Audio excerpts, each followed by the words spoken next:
मित्रांनो, ठाण्यातल्या अनेक विविध ठिकाणचे जे जिमखाने आहेत, ओपन जिमखाने होते, ते जिमखाने उकडून पुन्हा नव्यानं त्या जाग्यावरती नवीन गाळे आणि लेबर कॅम्प थाटण्याचा विविध ठिकाणी प्रयत्न होत असताना खऱ्या अर्थानं आपल्याला माजीवाडा परिसर असेल, सगळा भाग असेल, पण आज मानपाडा परिसरामध्ये चितळसर नाक्यावरती काय घटना घडले माझ्याकडे सर्वप्रथम आमचे बंधू जोडलेत. काय प्रश्न आहे? 6 महिन्यापूर्वी रस्ता रुंदीकरण चालू झालं त्यावेळी इथे एक ओपन जिम होती. ती ओपन जिम त्या काम चालू झाल्यानंतर काढून टाकली. आता आम्ही 6 महिने झाले मागणी करतो की आम्हाला तात्पुरत्या स्वरूपात ओपन जिम तयार करून द्या. ते सांगतायत अजून काम पूर्ण झालं नाही, मग आम्ही कशी तयार करून देऊ? नागरिक कट्टे होते, नागरिक कट्टे काढून टाकले. बस स्टॉप होते, बस स्टॉप काढून टाकले. बस स्टॉप साठी पण मागणी करतो. एक महिला सगळ्या बस स्टॉप उन्हात उभे असतात, तुम्ही जाऊन पाहू शकता. बस स्टॉप देत नाही, ते बोलतात काम पूर्ण झालं नाही तर आम्ही कसं तयार करू?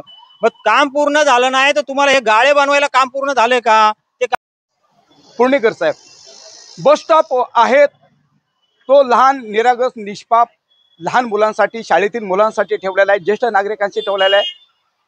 पण हाच बस स्टॉप आहे तो उघडा आहे, उन्हाची तीव्रता आहे, झळ पोचते. यावर आपली प्रतिक्रिया? साहेब, मी कालच जेव्हा आम्ही आमचा मोर्चा संपला त्याच्यानंतर मी बसमधून इथं उतरलो आणि त्याच्यानंतर पहिली नजर माझी बस स्टॉपवरती गेली. जे बस स्टॉप फालतूकमध्ये जे पहिल्याचे याच्या टेंडरसाठी जे वापरलं होते, आज हायवे आणि सर्व्हिस रोड एकत्र केलेलं आहे. तुम्ही दाखवू शकता, समोर बघा जरा, ते पोल मध्ये आहेत, गाडी डायरेक्ट येतावले. किती लोकांचा ऍक्सिडेंट झालेला आहे त्याच्यामध्ये. काही ते मधल्या भागामध्ये ओपन ठेवलेलं आहे, नाल्याचं हे काम चालू आहे. हे काम पहिलं तुम्ही करायला पाहिजे होतं. त्याच्यानंतर सर्व्हिस रोड आणि मेन रोड हे एकत्र करणं. आज लेबर साठी जर शेड उभं करत आहेत तर हे शेडच्या जागी पहिला तिथं बस स्टॉप वरती लहान मुलं, कारण पाऊस आता पण येतोय, ऊन पण आहे आणि मुलांना, वरिष्ठ नागरिकांना किंवा सामान्य माणूस कोणी पण असेल त्यांच्यासाठी तिथं उभं राहण्यासाठी शेड बनवू नाही शकत आणि लेबर कॅम्प बनवू शकतात ही लोक. हे म्हणजे ठाण्यामध्ये चाललंय काय? काल आम्ही बोललो मोर्चा घेतला, त्याच्यामध्ये भरपूर प्रश्न होते. अधिकतर प्रश्न घोडबंदर रोडचे होते. 90% प्रश्न घोडबंदरचे होते. पण इथं मुख्यमंत्री येतात, अर्धा झालेला समोर दिसतोय तुम्हाला, अर्धा पण नाही झालेला काम आहे. आज कारशेड झालेला नाही. उद्घाटनचा एवढा घाट का? इलेक्शन मागच्या वेळेला, आता एअरपोर्ट डिसेंबर नंतर चालू होणार आहे, काही हे दिलेलं आहे, तरी सुद्धा पंतप्रधान येतात आणि उद्घाटन करून जातात. आपले मेट्रोचं जे आहे, मेट्रोचं कारशेड जे ओला मोगरपाड्याला कारशेड बनणार आहे, तिथं एकही वीट रचलेली नाही, एक पण. आणि तरी सुद्धा रेल्वेची ट्रायल घेण्यासाठी मुख्यमंत्री आपल्या ठाण्यामध्ये येतात, उपमुख्यमंत्र्यांचं स्वप्न दाखवायला येतात. जे काही असेल ते त्यांचाही आहे, पण आजपर्यंत मेट्रो श्रेयवाद लाटण्याचा कुठेतरी प्रयत्न होतोय. जरूर, नक्कीच. आज बोललो श्रेय वाटण्याचा, पण घोडबंदर रोडच्या लोकांना माहिती आहे का मेट्रोचं काहीच काम झालेलं नाही. लोक अनेक ठिकाणचे जे जिमखाने आहे ते उकडले जातात, पुन्हा त्या ठिकाणी नव्यानं बांधकाम होतंय. पण ते बांधकाम कशाचं आहे? लेबर कॅम्पच्या नावाखाली अनेक जागा हडपण्याचा प्रयत्न होतोय का? निलेश चव्हाण साहेब माझ्याबरोबर आहे. चव्हाण साहेब, तरुणांना काय आव्हान करा? मला आपल्या केसरीच्या माध्यमातून सर्व तरुणांना आणि मंडळांना हे जाहीर आवाहन करायचंय की तुम्ही ज्या प्रभागात राहता, जे नगरसेवक आपण निवडून देतो, ते हे जे जिमखाने, ज्येष्ठ नागरिक कट्टे किंवा जे काही I love Manpada, I love Thane हे जे करतात, हे स्वतःच्या खिशातनं नाही करत, ते जनतेच्या पैशाने करतात. आणि त्यानंतर ते 6 महिन्यात पूर्ण गायब होतं. त्याची फाईल बनवायची, बिलं पास करायची, 6 महिन्याने परत तोडणार, परत दुसरं करायचं. तर आपल्या माध्यमातून या सर्व तरुणांना आणि मंडळांना माझं आव्हान आहे की थोडं सुज्ञ व्हा. तुम्ही बघा आपलं काय चाललंय आणि त्याप्रमाणे तुम्ही जे कोणी असतील, जे प्रामाणिकपणे काम करतील, त्यांच्या मागे उभे राहा भक्कमपणे. कारण आता ही पुन्हा संध्या येणार नाहीयेत. हे लोक गेले पुढे, यांनी स्वतःचे इमले बांधले, बंगले बांधले, सगळे केले. आज माझ्यासोबत उभाटा गटाचे दत्ता पावले आहेत, आमचे बाळू दादा पूर्णेकर, तेही आता येतील 2 मिनिटात. पण असे विषय आम्ही किती दिवस हे समोर आणायचं? आता हे कुठेतरी थांबलं पाहिजे, एवढीच आमची तुमच्याकडे मागणी आहे. रविभाऊ माझे जोडले. रविभाऊ, स्मार्ट सिटी कशाला म्हणतात? ज्यावेळी एखाद्या शहराची आखणी होते, एखादे शहर ज्यावेळी बनत असतं, त्यावेळी तिथला आराखडा काढणं गरजेचं असतं.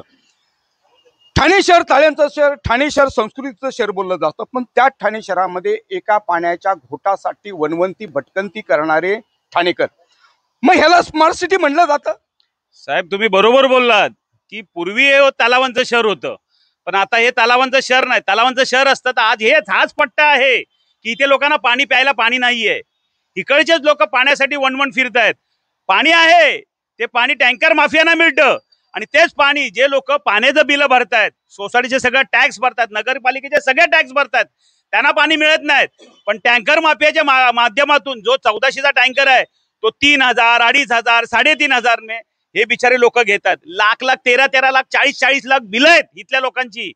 स्मार्ट सिटीची गोष्टी करताय ना, हे बघा स्मार्ट सिटी. फुटपाथ अडवणं, हे असे गाळे बांधणं, हे स्मार्ट सिटी, ही स्मार्ट सिटी अंतर्गत यांची कामं चाललीत. मिळेल तिथे खा आणि खोटं बोल, रेटून बोल, हे असे यांचं कामं चाललेत. दुसऱ्यांना सांगतात ह्यांनी बोलायचं नाही, त्यांनी बोलायचं नाही. जे काय बोलायचं ते फक्त ह्यानेच बोलायचं. ठाण्याचं वाटोळ लावलंय. आता तलावांचं शहर ठाणे नाही, आता खड्ड्यांचं शहर म्हणून हे ठाणे ओळखलं जातो. हजारो पोरं इथे दिवसाला मरतायत, त्याच्याकडे यांचं लक्ष नाहीये. यांचं फक्त एकच, येईल ते मी सगळे मिळून एकत्र, सगळे भाऊ भाऊ एकत्र येऊ आणि सगळे मिळून या ठाण्याची वाट लावून खाऊ, हे एवढं त्यांचं चाललेलं आहे. तरुणांचा प्रश्न आहे रेणूवर आहे. अनेक तरुण बेरोजगार आहेत. एवढं ठाण्यामध्ये, महाराष्ट्रामध्ये इतर महानगरपालिकामध्ये 3ऱ्या क्रमांकाची महानगरपालिका असून देखील मात्र महानगरपालिकेचं अनेक वर्षामध्ये स्वतःचं धरण नाही, स्वतःच एक विहीर नाही. काय वाटतं की एक धरण असणं गरजेचं होतं? 100%. कालच सन्माननीय आव्हाड साहेबांनी उल्लेख केला, ते जेव्हा मंत्री होते की त्यांनी पहिले आमदार झाले तेव्हा त्यांनी त्या धरणासाठी जागा पण बघितली. पण हे सगळं कुठे आणलंय तर टेंडर, मला कसे जास्त पैसे मिळतील त्याच्यासाठी आणलंय. जागा अनेक ठिकाणची मेट्रोची कामं अजून खूप कमीत कमी 2 ते 3 वर्ष चालतील, तरी देखील मात्र हा अठास त्यांनी जी काम आणतात. तुम्हाला माहिती आहे निवडणुका आल्यात जवळ, निवडणुका जवळ, तर ठाणेकरांना काहीतरी दाखवलं पाहिजे ठोस काम. आता हे तुमच्याच निदर्शनात आलं. जरा जरा मॅडम इकडे दाखवा, समोर जरा बाजूला वा, ते बघा ही स्थिती आहे. एक तरी स्टेशन झालंय का? आता जे आमच्या सहकार्याने सांगितलं, आमच्या दादानी आणि आमच्या विभागाध्यक्ष किरण पाटीलने, की जो कारशेड आहे, जो तिथे त्या गावचे सुपुत्र हे दोन्ही, तिथे काही नाहीये, एक साधी वीट रचलेली नाहीये. मग हे जे तुम्ही आता हे मेट्रो नेणार, त्या गाड्यात लावणार कुठे आणि ठेवणार कुठे? लोकांची दिशाभूल करायची, हे ज्यांची कामं आहेत. केवढा मोठा खर्च केला, तो खर्च केला तो ह्यांच्या खिशातला केलाय. हा खर्च आमच्या सामान्य नागरिकांच्या, आमच्या टॅक्स मधून केलाय. आमचे टॅक्स जातात, हे वेगवेगळे टॅक्स लावतात. पेट्रोलवरती वेगळे टॅक्स, खाण्यावरती, अरे काही घ्या, बिस्किटचा पुडा घेतला त्याच्यावर पण टॅक्स आहेत. आणि मजा मारणार हे बीजेपी वाले. आता हे बघा तुम्ही, आता तुम्हीच लोकांना केसरीच्या माध्यमातून लोकांना दाखवा की ठाण्याची घोटबंदरची नक्की स्थिती काय आहे. एवढी घाई काय होती तुम्हाला ट्रायल मारायची? काय गरज काय? लोकांना फक्त आमिष दाखवायची. बिचारा सर्वसाधारण माणूस इथं जो सकाळी जातो तो संध्याकाळी येतो, त्याचे प्रवास जातात 5 तास, ऑफिसचे 9:30 7, अर्धा आयुष्य त्याचा त्या प्रवासातच गेलंय. काय घरच्यांना वेळ देणार? माझा प्रश्न आहे, काही दिवसावरती इलेक्शन येऊन ठेपलेलं आहे. काय वाटतंय अशा सारख्या अर्धवट कामांच्या ह्याच्यावरती असताना मात्र वारंवार अशा प्रकारचे घडतायत. येणाऱ्या काळामध्ये हे संपूर्ण असणारा मतदार राजा काय निर्णय? साहेब, मतदार राजा तयार आहे. मतदार राजाने मान्य हे पण केलंय, त्यांची मनाची तयारी पण आहे. अहो पण या ईव्हीएम मुळे आमचं काय होत नाही कोणाचंच. हे आतापासूनच सांगतात आमच्या एवढे सीट येणार आणि तेवढे सीट येणार, अजून कशात काही नाहीये तेव्हा लोक सांगतात. मग मतदार राजाने जरी त्याला पाहिजे त्या आवडत्या माणसाला मतदान केलं, पण ते त्या मशीन मध्ये त्या पक्षाच्या नावाने गेलं तर पाहिजे. यांच्या धमक आहे ना. त्यांनी सुरुवातीला जसं झालं ना बॅलेट पेपरवर, तसं पेपरवर मतदान घ्यावं. स्मार्ट सिटीच्या माध्यमातून मेट्रोचं सुद्धा अनेक ठिकाणी मेट्रोचं उद्घाटन केलं जात आहे. सगळी अर्धवट काम आहे, पण तरी देखील मात्र हा अठास का? मेट्रोचं तुम्ही बघितलं ना, तर जसे दादा बोलले, मेट्रो आमच्या गावातच आहे कारशेड.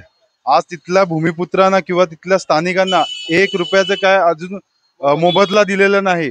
फक्त येऊन MMRDचं एक फ्लेक्स लावलेला होता, जागा ॲक्वायर झाली म्हणून व्हर्च्युअल ॲक्वायर झालेली आहे. पण तिथे आज पण आम्ही शेती करतोय. आज तिथला स्थानिक शेतकरी आहे मी, तिथे आज पण आम्ही शेती करतोय. मेट्रो स्टेशन जो कारशेड बनणार आहे अजून 2 ते 3 वर्ष अजून होणार नाही. फक्त हा दिवा स्वप्न दाखवण्याचा ठाणेकरांना घाट घातला जातोय, कारण की आता इलेक्शन येतात. आज तुम्ही मेट्रो स्टेशन फक्त 2 बनवलेले आहेत, ते पण अर्धवट. बाकीचे पूर्ण मेट्रो स्टेशन तसेचे तसे पडलेले आहेत. हे खरं वास्तवतेचं भयान रूप आपल्याला बघायला मिळतंय.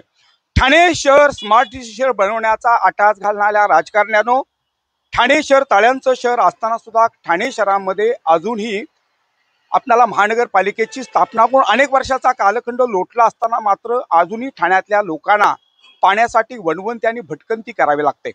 ठाणे शहर तळ्यांचं शहर म्हणत असेल तर खऱ्या अर्थानं धरण उशाला आणि कोरड मात्र ठाणेकरांच्या घशाला अशी वस्तुस्थिती परिस्थिती आपल्याला ठाण्यामध्ये बघायला मिळते। पण स्मार्ट सिटीच्या नावाखाली केवळ भिंती रंगवून चालत नाही, तर तिथल्या लोकांच्या गरजा, तिथल्या लोकांना सुविधा आणि तिथल्या लोकांना भूमिपुत्रांना विश्वासात घेणं गरजेचं आहे।